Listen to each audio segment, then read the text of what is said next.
Hi everyone. If your AutoCAD 2025 Save As window not appearing when you are trying to save your drawing, click here on AutoCAD, click on Save As, and once I click on Save As, the AutoCAD Save As window is not appearing. How to bring back this AutoCAD Save As window? Type a command here, FILEDIA, enter. Numeric value is 0, we have to make it 1. Type 1, press enter, and now we will try again. Click on AutoCAD and click on Save As.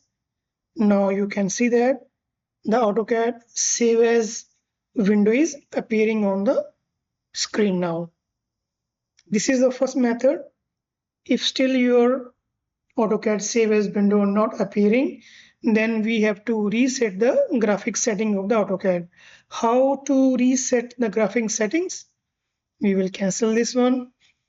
We have to go to here, Programs, click on All Programs, select your AutoCAD, and you will find here Reset Setting to Default.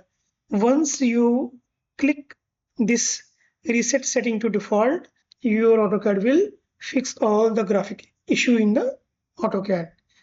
Then close the AutoCAD, open again, and this issue will not appear.